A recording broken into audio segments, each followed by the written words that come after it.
who works at the UMM biostation up here, and we're going to learn about an artist in residency program. Did anyone else not know there was an artist in residency program? Yeah, I'm really excited. Yes, really excited to learn about it. So join me in welcoming Karie.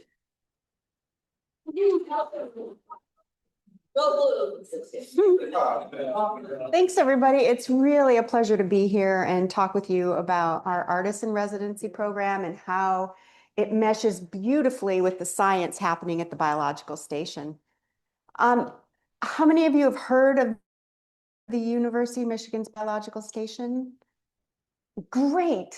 And how many have been there? Okay, great. You've got to see it to believe it. And we have an open house coming up this Sunday from 12 to 2 p.m. Come on out. We'll have researchers and students showing off their work, and then we'll give tours of the entire station. Okay, so the biological station is one of hundreds of biological stations across the world. And ours is one of the longest continuously running field research stations in the country. And it's one of the most comprehensive because we do education and research there. People come from all over the world to study there. We are a gathering place to learn from the natural world and advance research and education and inspire action that benefits Michigan and beyond.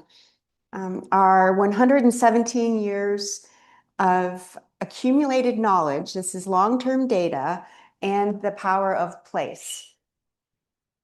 It's one of the most well-studied places on the planet, really, because we have been studying this area in northern Michigan for 117 years.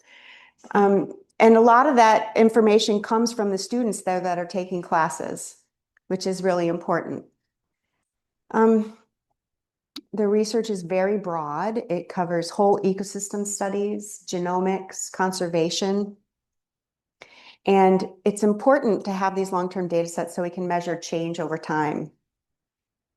The students steward the land, the students and the researchers and all the staff there steward the land, air, and water and everything in it.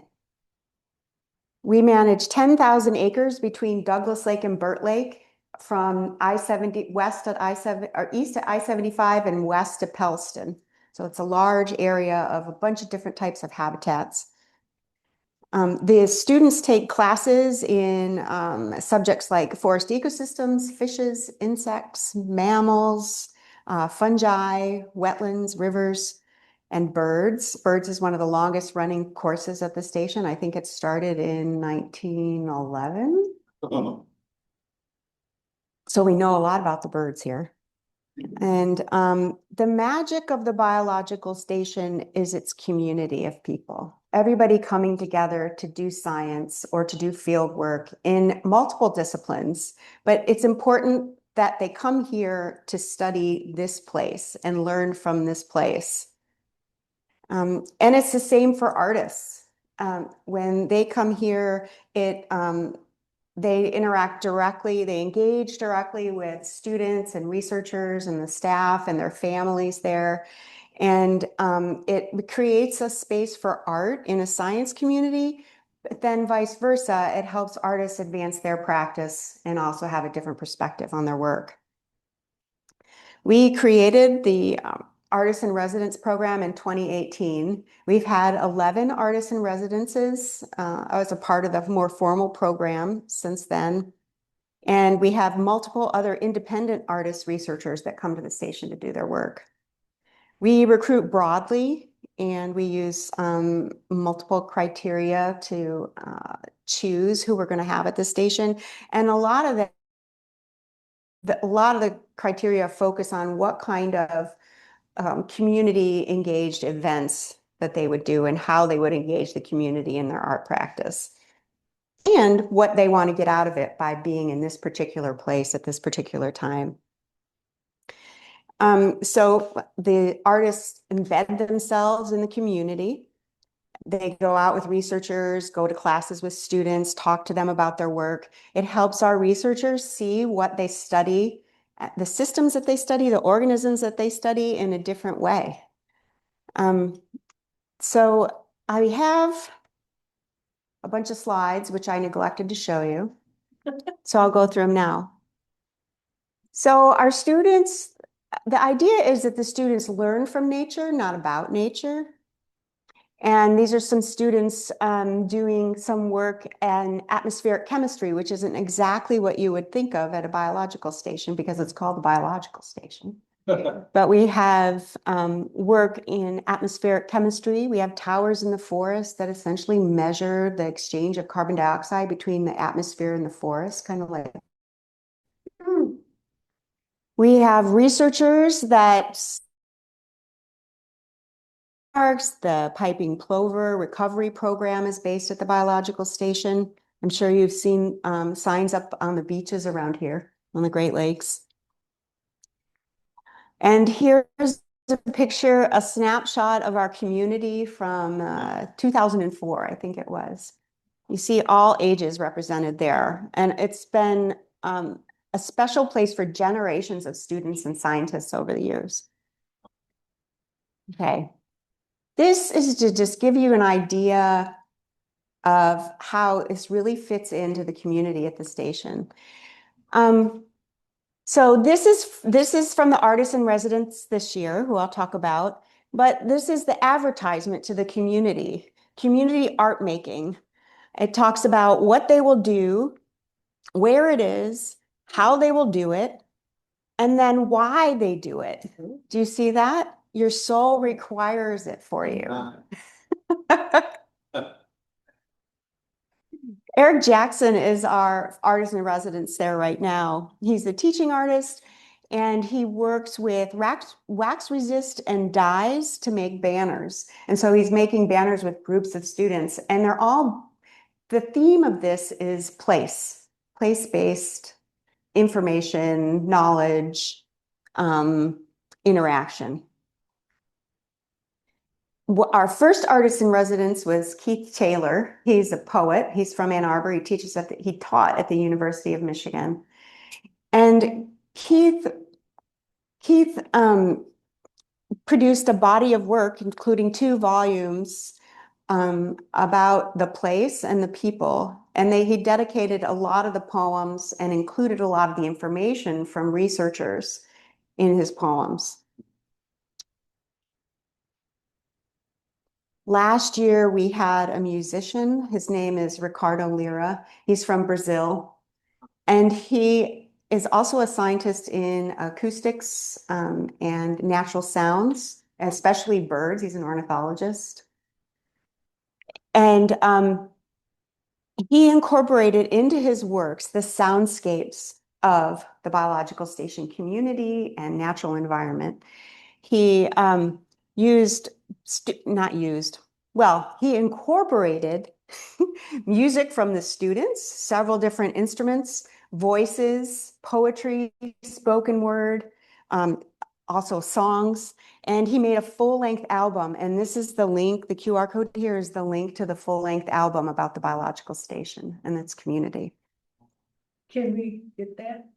Yeah, you can get it. Now? Oh, I'll put it back up later. Okay, thank you. Yeah, no problem. I've got a couple QR codes in here for you. And it wasn't just the researchers and students, it was also the families of the researchers who were at the station that he incorporated into the work. There's a lovely song about bog people, sung by 10-year-old. It's charming.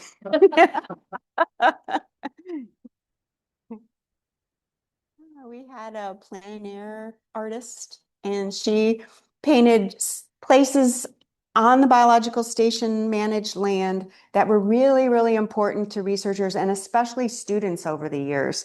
This is called Lyle Pond. It's formerly called Refrigerator Pond because they found a refrigerator in it a long time ago, but it's called Lyle Pond. And this was a special place because students would go here and collect algae every year, year after year. So we have a database of the algae that happen in this particular place. And that's Douglas Lake. That's the shore of Douglas Lake, right from our campus. We had a scientific illustrator and ornithologist come. Vera is a alum of the station. She was a student probably in 2022 or 23. And she taught our community how to draw and how to think about organisms as we're portraying them.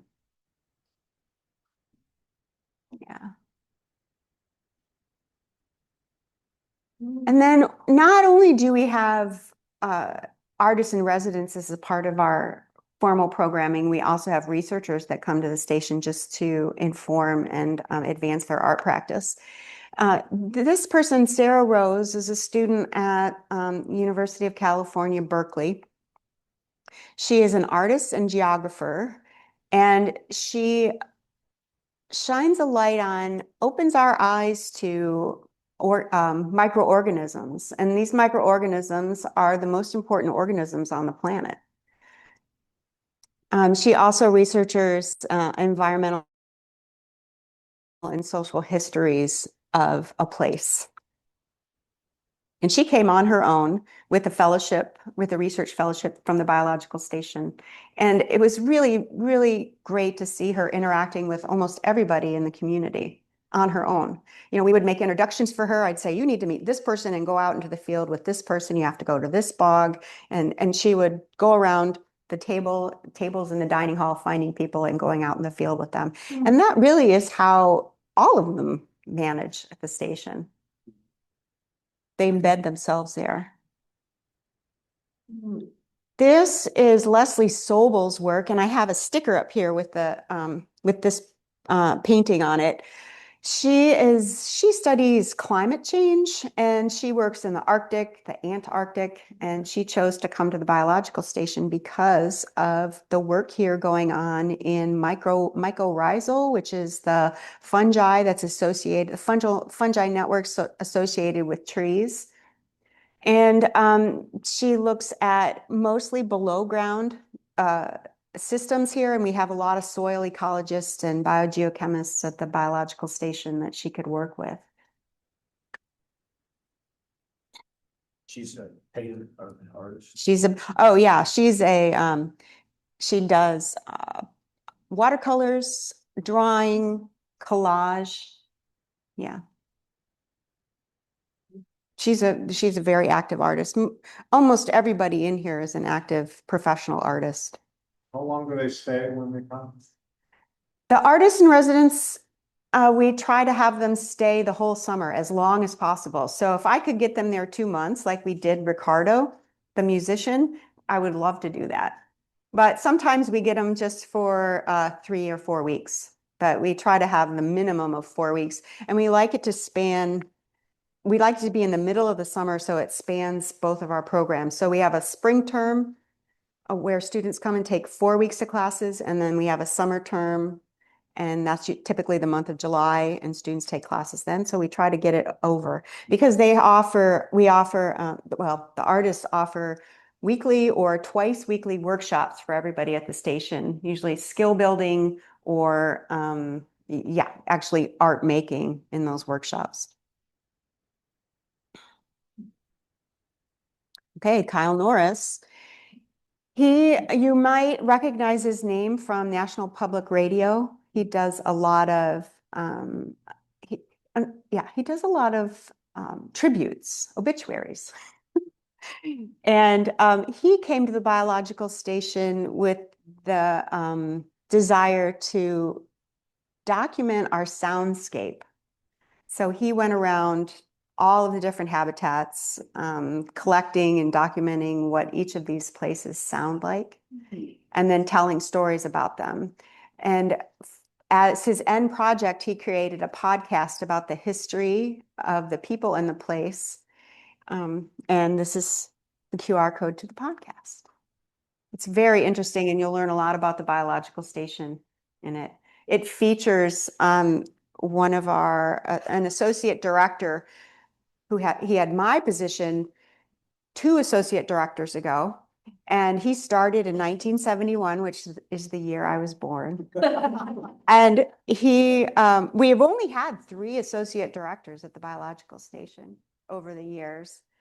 Before that, the director ran everything, but then it got big enough that they needed help.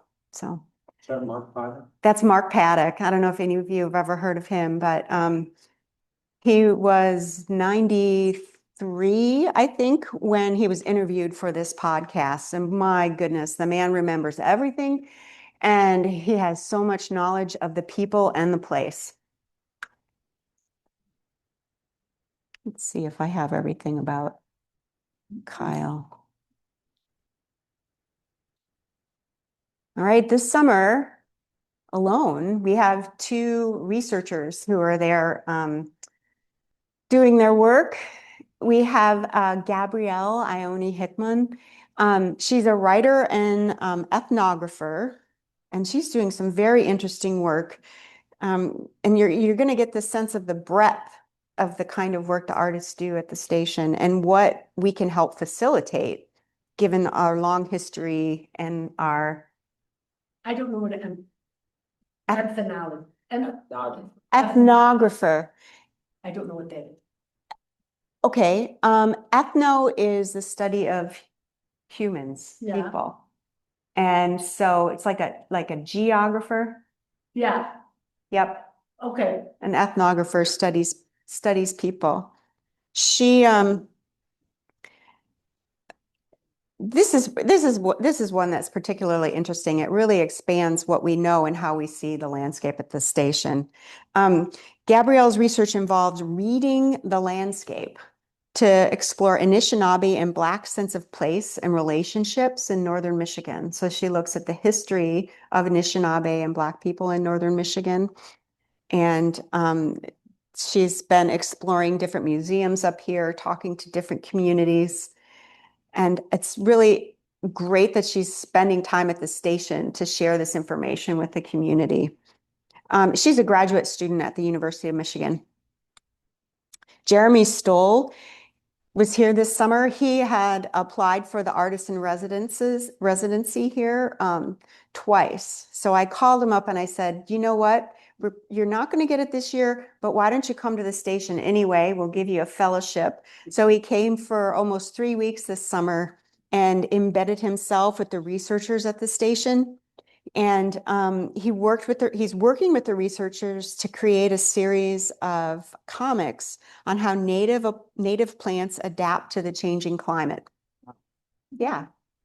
Say shared with their community, how's that translate? I mean, I see that you have some kind of banner making or somewhere, but how are these people? How are these? shared with the community? That's a great question. Typically, with all of the artists in residence, we have them do a community-wide project. So as in, well, they'll make banners and this is an example, they'll put them around the station. We had a block printmaker and we've made flags that are still hanging up at the station.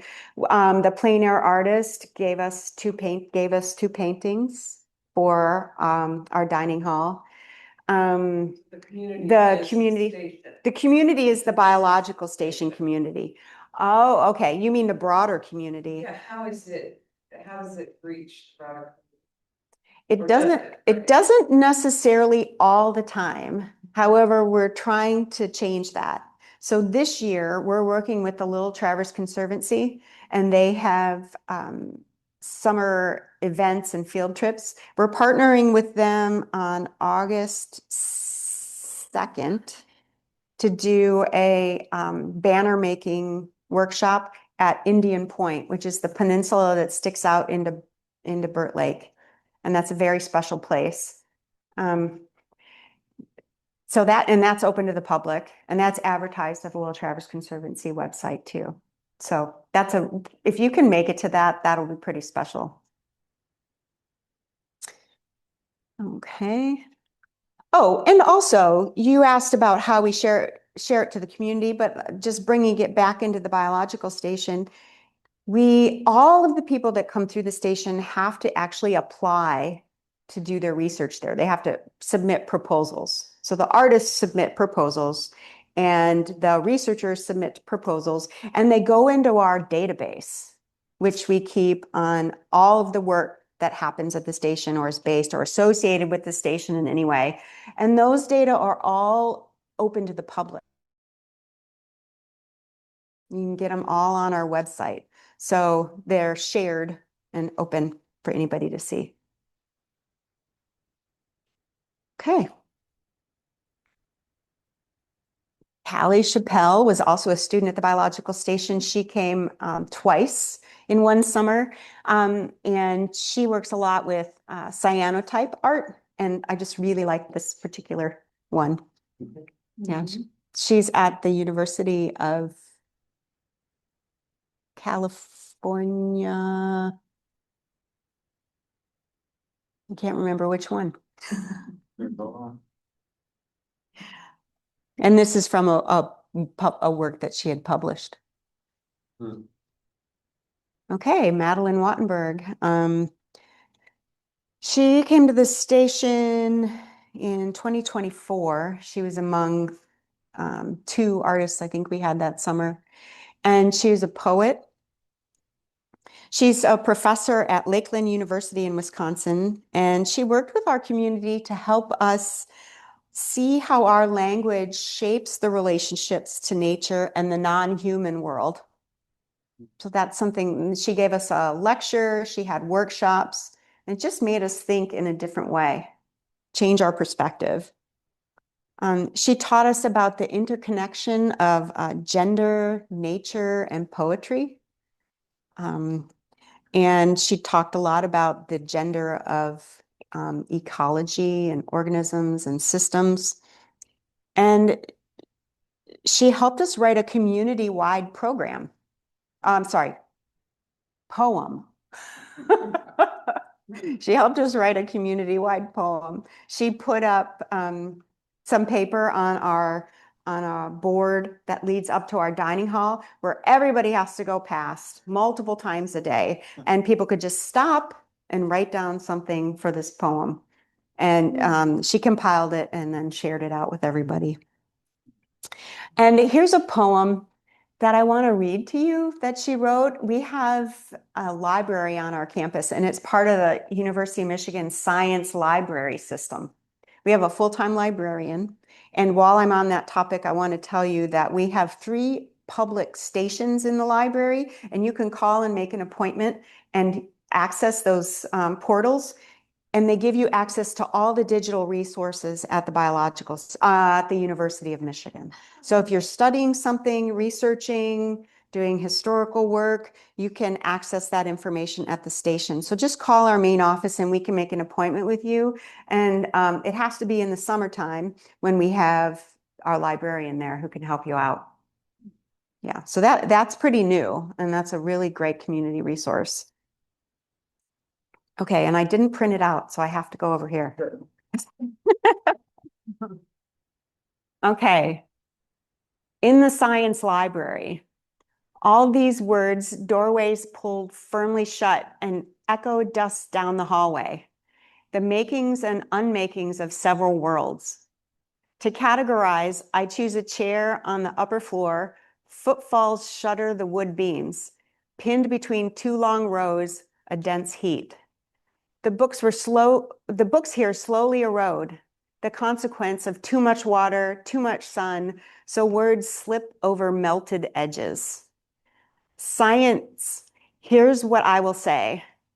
On your shelves, I found a handwritten note concerning the felling of an empire.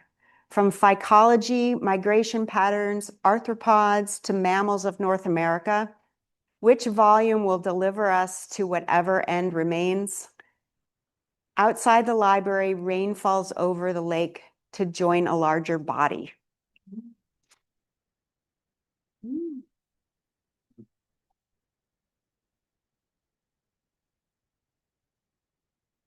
We also have a group that was funded by the University of Michigan's provost office program to come, and they were selected from they were selected from a group of University of Michigan artists. And they chose to do their work at the part of their work at the biological station, which is really fantastic for us. And they are studying indigenous art, and they are starting a collective that is bringing together artists to do socially engaged work. So this is things like beading, basket making, print making, and they're bringing a bunch of artists together to do this. And they'll have an exhibit at the biological station. I think this is going to last maybe 2 years. The program will last about 2 years. But we'll have an exhibit at the station, which I'm pretty excited about. And they're up there meeting with local communities, indigenous communities, to inform their work. How would you find out about the exhibit? When it is? Well, one thing you can do is sign up for our newsletter. Sign up for the. Sign up for our newsletter. I suggest you sign up anyway, because you'll just learn a lot by reading the newsletter, because Chrissy's back there. She does an amazing job of communicating the science and the art and all the work we do at the biological station. And it's interesting to everybody who lives in northern Michigan. Everybody lives in Michigan, but especially northern Michigan, because this is where our focus is, and this is the place that we know and study so well. Okay. So I liked this quote from Albert Einstein. I don't think it's a direct quote. I think it's paraphrased, but art and science come from the same source, a sense of wonder. So ways to get involved at the biological station: come to our open house tomorrow. We have one every year in the middle of. Did I say Saturday? Tomorrow. Never mind. How about Sunday? Why did you come on Sunday? Because that's when everybody will be there.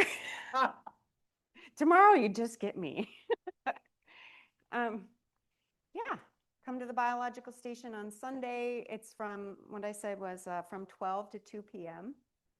And everybody will be out and around. You'll get a feel for the energy of the place. The students will still be here. Hopefully the smoke won't be bad, because it is an outside event, so wear a mask. We also have a very, very engaging lecture series. We have a flyer up here which has the last 2 presentations that are going to happen this summer. They're every Wednesday night in June and July, essentially.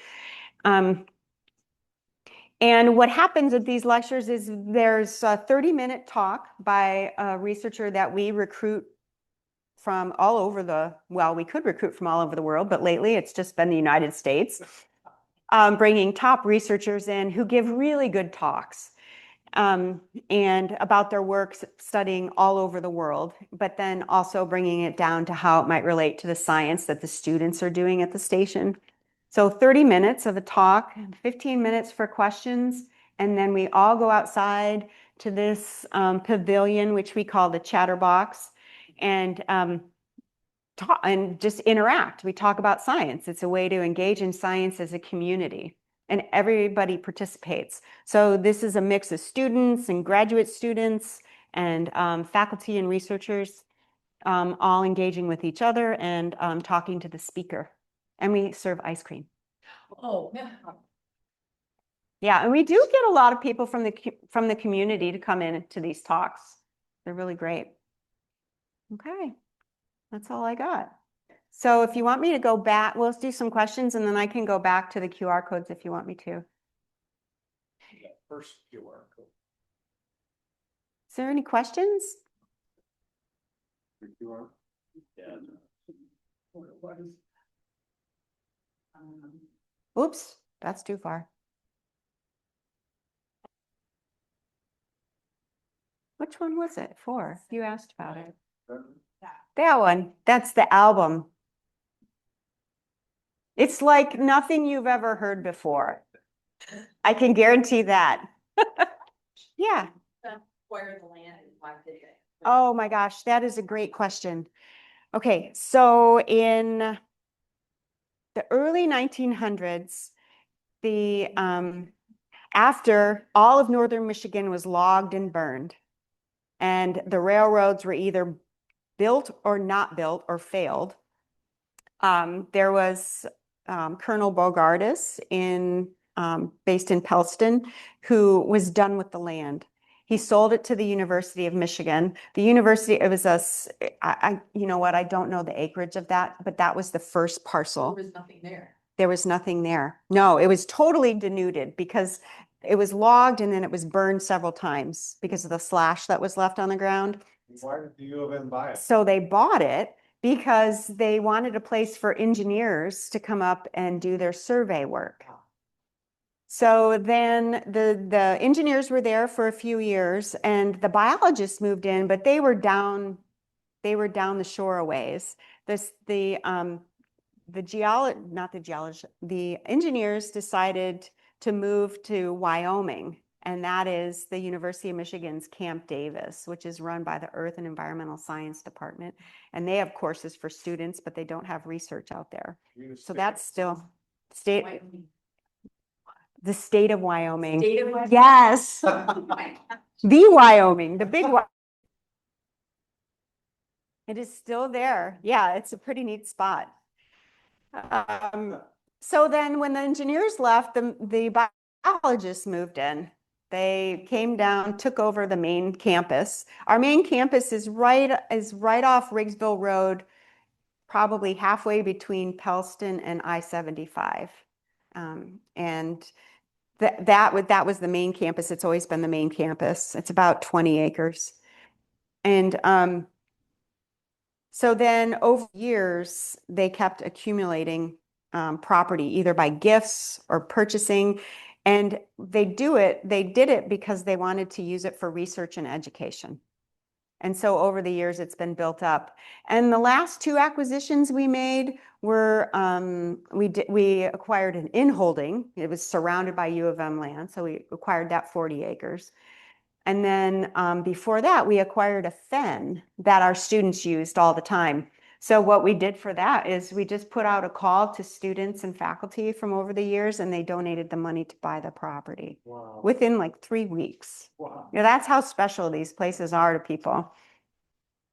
So that's how it's been acquired over the years. We're not interested really in buying, we're not into empire building. So we're not interested in buying more land just to buy more land. If it's a special piece of property that we want to protect forever, that's what we would buy. Yeah. How many acres did you say? It's a little over 10,000 acres in Pellston area. We also manage 3,200 acres up in Sault Ste. Marie on Sugar Island. Can you talk about that, about what's happening with that property? Because I went there as a child with my family, because my grandfather was the head of landscape architecture at Michigan, and he knew the biologists really well. And he said, could I take my family up for a vacation? Oh dear. Yeah, it was like, I was like 12 or 11, and it was like, there was an outhouse, there was pumps for the water, there was no running water. There was a wood-fired cook stove. Wow. Yeah. Back about 8 years ago with Mark Paddock. Yeah. So It's a very, There, so I heard that they were gonna get rid of that property and not maintain it. No? no, we use it. Oh. We use it for research and teaching, and we also partner with the Sault Ste. Marie tribe to use the property as well and do research there. Yeah, Is that Chippewa, or is it Ojibwe? Chippewa. Chippewa, which used to be or sort of related. I had heard about putting together a regional bio station called biosystem called Optowang. Optowang, yeah. I read about when it was starting, what's going on with it. Maybe you could explain what you're Yeah. doing with that. Absolutely. Lakes to look. He asked about a biosphere reserve called Optowang. I don't know if anyone else has heard about it, but it's a regional project with many, many partners and stakeholders. So the biological station in 1979 was designated a UNESCO. At that point, it was called Man in the Biosphere. And that was because of the long history of research and education that had happened in this special place, it's very place-based. So from 1979 to about 2018, we were a UNESCO, what we changed to Biosphere Reserve. UNESCO changed the criteria for what it means to be a biosphere reserve to include socioeconomic growth and projects and programs, which is something we didn't have. We were mostly research and education. So we lost our status at the biological station, but at the time, our director, Newt Nadelhofer, who was a professor at University of Michigan, now he's retired, brought in people from Sleeping Bear Dunes, Central Michigan University, tribal leaders from the Sault Ste. Marie, from Little Traverse Bay Band, the Burt Lake Band, Little River Band, Bay Mills, and started to dream up what it would be like to have a biosphere reserve over all of northern Michigan and into the UP, Sault Ste. Marie area, including Beaver Island, because that's where the CMU biological station is. And right now, it's not run by any one entity. There's a steering committee, which includes representatives from all those different entities. And right now, they're working on getting funds to run some programming for that. But they did get UNESCO recognition for the biosphere. So I'm not very clear right now what exactly they're doing. I'd have to check in with the steering committee, but that's how it was formed. Okay. Any other questions? Yeah. What extent do you interact with students? That's a great question. We don't do any programming for K through 12 students, but it's something that we would like to do. It's in our strategic plan. We're in the third year of our strategic plan, and we're writing proposals to get funding to do that kind of work. So right now, we don't really do much with K through 12 programming in the Pellston schools. Yes. People could definitely help us do that. Yeah. Yeah. To piggyback on that, I don't know if you were at biological station when there was a writer of residence and a good artist residency. We did bring students from Pellston out to the biological station. It was the winter, I think. It was cold. I remember it was really cold. I remember But that. they did poetry, they did, so you were there then. So in collaboration with another organization, they have done some things in the past. One program that we did that was very successful over 5 years. Had funding from one of the organizations at the university. It was called Camp Kinomage, which is basically science and language camp, and it was for Native kids from the 12 tribes, federally recognized tribes of Michigan. And we brought them in for a week at the station, and they did a lot of language immersion and science work. And that was a very successful program. And that's the one that we're using as a model. We'd like to bring that one back, but then also do outreach to schools. So not just bring people in, but go out to the community. Yeah. There are programs in the off season, in the winter or shoulder season or anything? Not so much at the moment. However, we are working as part of our strategic plan. We're working on building out fall and winter programming for students. So we'll bring students to have a semester up at the biological station. And that will be a cohesive program with lots of different types of courses. You know, we'll bring in the humanities, the arts and sciences, social programs, or social sciences. I have one question over here first. Involving the schools. I like the schools, not just Pellston, we love Pellston, but the schools. All the schools, yeah. I could definitely use some help if anybody could help me make connections with these schools, because I would love to explore programs with them, and I'm going to be the one doing that. So great. Yeah, that'd be great. Yeah.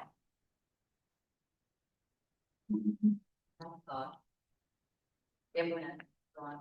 We'll come back. How many students are there typically in June and July? Undergraduate students taking classes in the spring term, there's usually 50 or 60 students. In the summer, we had 70 students. So it could be anywhere from 60 to 80 students in the summertime. But we also have probably 15 to 20 undergraduate students there just doing research. So there's students involved. They're enrolled students, but they just come there to do research. We have sometimes over 30 graduate students that come through the biological station to do their work. Yeah. We have 7, Chrissy can correct me, is it 73 research projects happening at the biological station right now? I think that's the number. 73 projects happening just a snapshot in this summer. I wonder how we're doing, Alyssa, I wonder how we're doing on time. Yeah, it's 10:40. Okay. Oh, okay. Great. Yeah. My husband and I used to come out cross country there years ago. I've not done that for a while. Are you still doing that in the winter? We still groom our trails. Mm-hmm. So, Cross country skiing. and Cross country ski. Place, so anyone who's never been out there doesn't see the land. I would encourage you just to go. Mhm. Being them well cared for. Mm-hmm. Yeah. There's a beautiful spot called the Gorge. Mm. I don't know if you've been there, but it's about a mile west of the entrance to the biological station. It's pretty fabulous. They're fundraising specifically for the biological station that we should know about. Absolutely. Let me just give you an example. We have probably 25 different funds just to support student scholarships. And they're all grants for financial aid for students. And we do our best to make sure that money is not the reason students do not come to the biological station. We are also raising funds to help us with our outreach work, which is exactly what you two were talking about. That's a program that we're actively trying to build at the moment and fundraise for. Chrissy can help us talk about this a little bit more. Do you have anything to add? Yeah. Being that they can do research in the field, and then they get published, and they're really rock their career. Yeah, it helps with their sense of belonging in science, picturing themselves as a scientist. And Yeah. then they should be camp for children, which Mhm. it's our 3rd year now for. Mm-hmm. And this has been a driver of attracting early career researchers. So superstar researchers on the rise, but you have kids who are 3, 4, 5 years old, but you can't go in the field of work. So we offer it. Right now, we've been trying to offer it free for everyone, but it's not self-sustainable. But that has proven to be a differentiator for us for field stations around the world. Yeah, it really helps recruit top researchers. Yeah, and it's just that program is just for children who live at the station. It's not really for outreach. Also, we're going year round. Like I said, we're trying to do a semester up north in the fall and maybe in the winter. We're building year-round infrastructure. So we need to build year-round cabins for students to live in, faculty to live in, before we can even start that programming. The university is investing in us, and it's going to help us build a few of the cabins. But we still have a long way to go to get that, to meet that goal. Yeah. How long have you worked there? What is your career path that led you to that? Well, first of all, let me tell you, I have the best job at the university. Absolutely. My director thinks she does, but I do. So I started science I started in education. I was going to be a 7 through 12 educator in science, general science and chemistry. And when I was graduating with my master's in biology, my major professor came up and set a job description down in front of me. And it was to be a research assistant in Arctic Alaska, working for the Ecosystem Center at the Marine Biological Lab in Woods Hole, Massachusetts. And so I got that summer job, which then turned into a permanent job. And I worked on the North Slope of Alaska studying Arctic rivers for seven summers.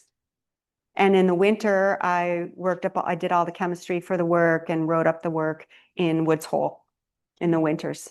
So that's what I did before. So that's what I call my former life. Because then I moved to Michigan and this job came open. And I was just writing up my work from my job in the Arctic. And this position came open and a couple mentors told me about it. And I applied and I can't believe they hired me. I was 31. I had no administrative experience whatsoever. However, I'd been a student at a field station and a researcher at a field station. And I must have shown that I could figure things out. Because in Alaska, it was survival of the fittest. And so I've been in this position for now, this is my 24th summer. So almost 24 years. Such a special community of people, and it's in such a beautiful place that it's so easy to care for this place and learn from this place. It's really special. I'm really lucky. Anybody else have a question? Greg, did you have a question? Yeah, I was just wondering, given all the machinations these days with federal research funding, are your faculty and researchers having issues that are forcing changes in how the station operates and how research programs can be carried out? Yes, absolutely. As federal funding for the most of our funding comes from the National Science Foundation, and they come through researchers from University of Michigan, but also institutions from all over the place. They bring their own funding to the station. So basically, when they're here, they pay station fees that help support our specialized research facilities and management of the land. It's heavily subsidized by the University of Michigan. So our funding as an organization is pretty solid because we have the backing of the university. But the researchers that come in with their own funding, that is being impacted. So they're not staying as long at the station. They're conserving their funds. We're also funded by the Department of Energy. We've got some NASA grants. The National Science Foundation, Great Lakes Restoration Initiative, and some are hit harder than others. But yeah, we're just starting to see that. We're just starting to see that. Can you give us a snapshot of the piping plovers and whether there are any chicks there now? Yeah, I think we had at least 20 chicks that were recovered from abandoned nests across the Great Lakes. Do you know how many chicks so far, Chrissy? This year, I don't remember. It's a great. For the camper. Okay. Yeah, that's an interesting way to put it. But only because if we have a lot of chicks, it means there wasn't a lot of success with the nests. But yeah, I know what you mean. But our success rate in catching these chicks, raising them and releasing them is great. So that's been a big success. I hear what you say. Yeah. This year at the center was assessing. So when they returned on the beaches, you're setting them up for success. Because they when they monitor these chicks, they band them so they know which chicks are coming back to which beaches, and so they can track them. I think we're up to almost 90 pairs now, wild breeding pairs in the Great Lakes. So what this program is there are, I don't even know, maybe 100 monitors out there across the Great Lakes watching and monitoring these nests. And then when they see a nest that they think is in danger, and it could be in danger because a dog ran through it, or the parents, one or both of the parents were predated by either a dog or a merlin or some other animal, or it's getting in danger of being washed out, it's too close to the water. They'll call a base at the biological station, and then field techs will go out, collect the birds, bring them back to the station, bring the eggs back, incubate, raise them, and then return them typically to the beach where they were laid. And so this program's been going on since the late 80s. What's the range of where they get placed back, all just the upper part of the Midland, I mean. No, they get placed back to the beach, which is across the Great Lakes, all the Great Lakes. Chicago. Mm-hmm, yeah. Is that 90 pairs that you're following, or 90 pairs total piping plovers? 90 pairs that we're following, because who knows, there might be some out there that we've never seen. I don't know. Wow. Anybody know what kind of population? I don't know if they know how many, I mean, if they don't, probably if they've seen them, they've branded them. I do have No. updated numbers for you. Okay. We surpassed the 2025 year count by 7 pairs, and season is over. We currently have 95 pairs and 98 nests, and that's the highest pair count since being listed as endangered in 1984. So there are currently 74 active broods or nests, 14 still being incubated. A total of 252 chicks from 69 wild broods have hatched. 34 chicks from 14 broods have fledged, and more new to fledge later this week. So, but it's a big drop. Better than zero. Mhm. It's better than zero, so they were like almost wiped out. Mhm. They better here for the passenger. Right. Since 1984. 84? Yeah. The labor of love.